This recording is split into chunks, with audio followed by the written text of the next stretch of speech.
जब से इंसान ने निगाह उठाकर आसमानों की तरफ देखा है तो हमेशा से वो सितारों की अजमत, शान और शौकत और खूबसूरती को देखकर हैरान रहा है। ये जगमगाती हुई रोशनियाँ जो हमारी दुनिया से इतनी दूर हैं, हमारे दिलो दिमाग में ये तासर पैदा करती है कि कायनात में कोई ऐसी जगह भी है जहाँ वक्त हरकत नहीं करता। हमारी अपनी दुनिया में तो हर चीज़ फ़ानी है। इंसान जिंदा होता है, मर जाता है। जानवर भी जिंदगी और मौत की कश्मकश में ही नजर आते हैं। बड़ी बड़ी चट्टानों को, बड़े बड़े पहाड़ों को भी दरिया चीर कर रख देते हैं। इसके बरक्स कदीम इंसान को यही दिखाई देता था कि जहाँ तक सितारों की दुनिया का ताल्लुक है, वक्त उन पर कोई असर नहीं रखता। हर तहजीब के अजीम तरीन जहन सितारों की दुनिया के असरार को तलाश करना चाहते थे, लेकिन जाहिरी बात है कि उनके जवाबात तारीख में उस वक्त उनके पास दस्तयाब शवाहिद की बुनियाद पर ही हो सकते थे। और कदीम ज़माने में उनका मुशाहिदा बहुत ही बुनियादी था। एक तरफ आसमान है तो दूसरी तरफ ज़मीन। आसमान चमकदार चीज़ों से भरा हुआ है जो रात को नमूदार होती हैं और दिन को गायब हो जाती हैं।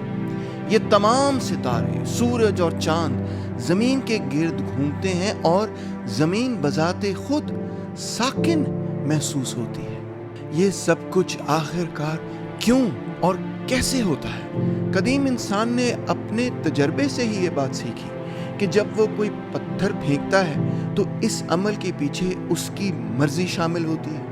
एक तरफ वो पत्थर है जो हरकत में आ रहा है और दूसरी तरफ वो कुव्वत है जो कि पत्थर को हरकत में लेकर आ रही है। और इस कुव्वत के पीछे एक विल, एक मर्जी शामिल है। लिहाजा कदीम इंसान ने ये सोचा कि कुदरत में जितनी चीजें हरकत में नजर आती हैं, उनके पीछे भी कोई मर्जी, कोई कुव्वत है जो उनको हरकत में लेकर आ रही है। मगर इंसान जब पत्थर को फेंकता है तो उस सूरत में वो कुव्वत तो हमें साफ दिखाई देती है, जिसके नतीजे में पत्थर हरकत में आया।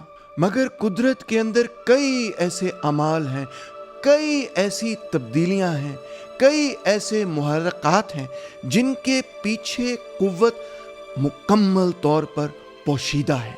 अगर मेरे अमाल के नतीजे में एक पत्थर उड़ता हुआ जाता है तो आखिरकार फिर बारिश किसके अमल के नतीजे में पैदा होती है?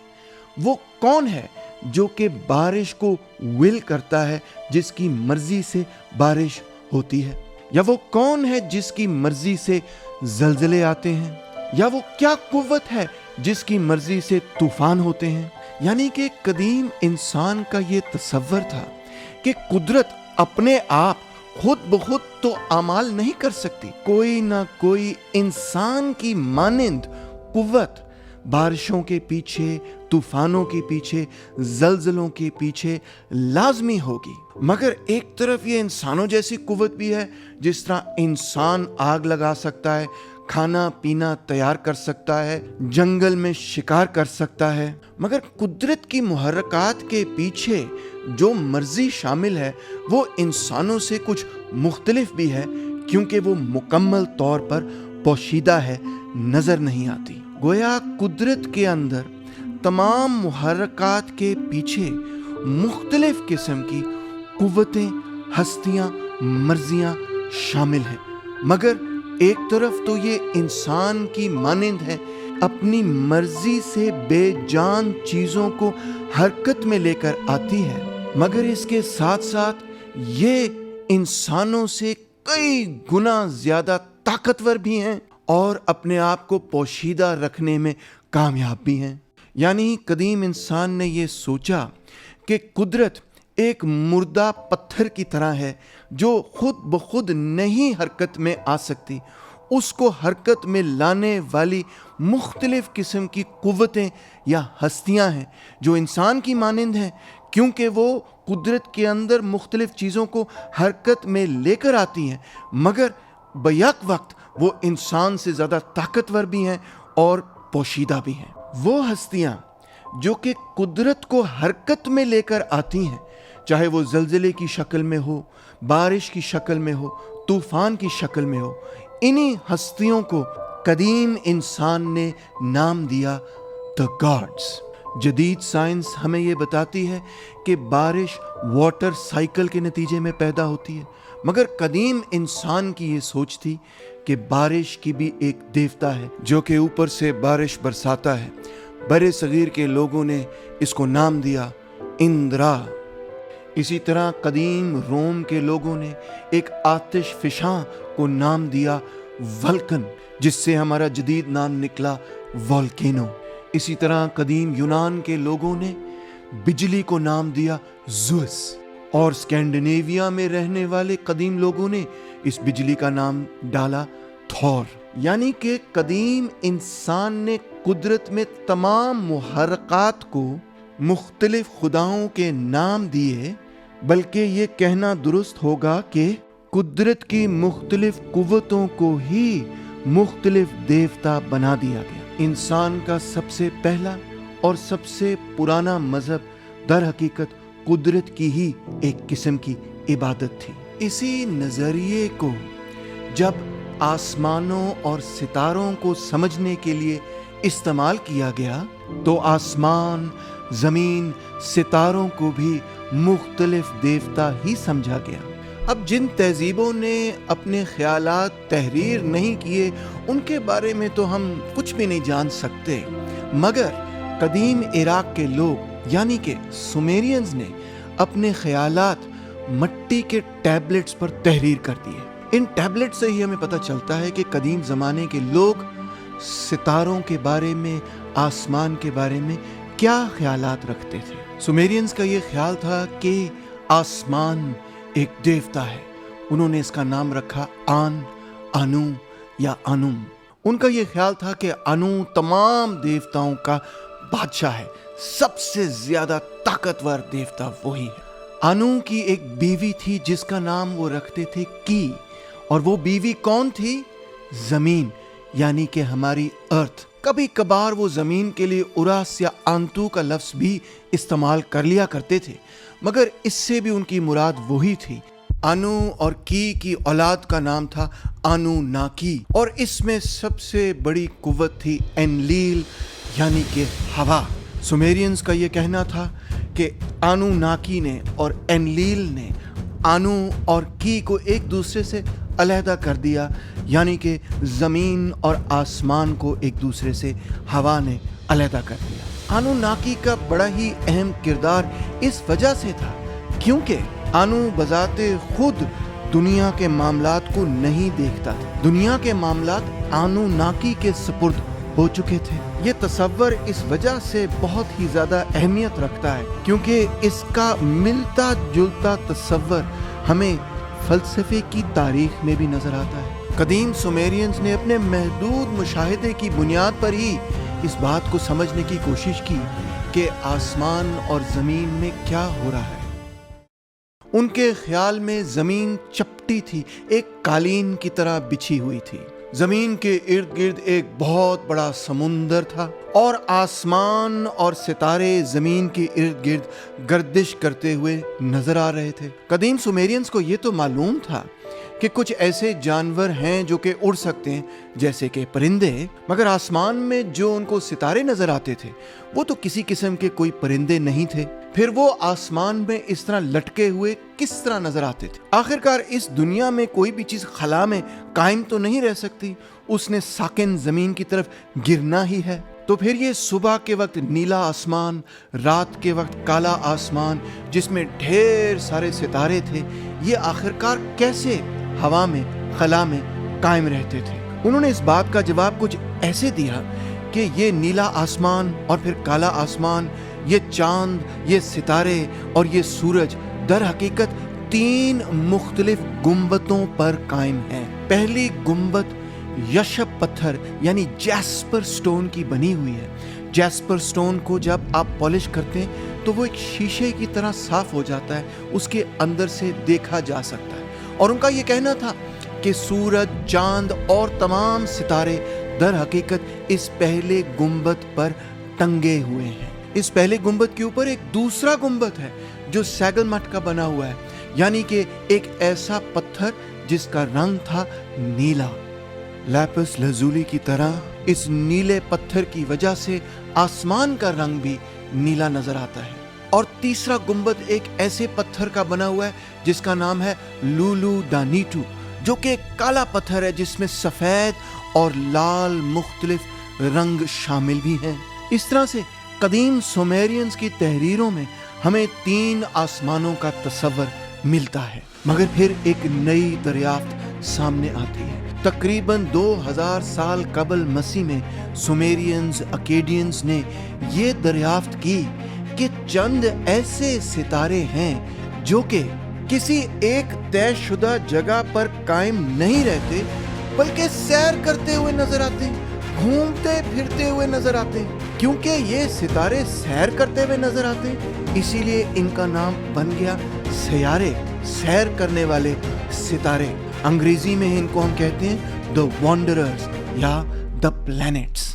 एक एक करके इन सियारों की शनाख्त की गई और इनका आज नाम अंग्रेजी में हमें मिलता है मर्क्यूरी, वीनस, मार्स, जुपिटर और सैटर्न। क्योंकि कदीम लोगों के अंदर कुदरत के अंदर तमाम हरकत करती हुई चीजें किसी ना किसी किस्म की देवता ही थीं, तो लिहाजा इन सियारों को भी देवता ही समझा गया।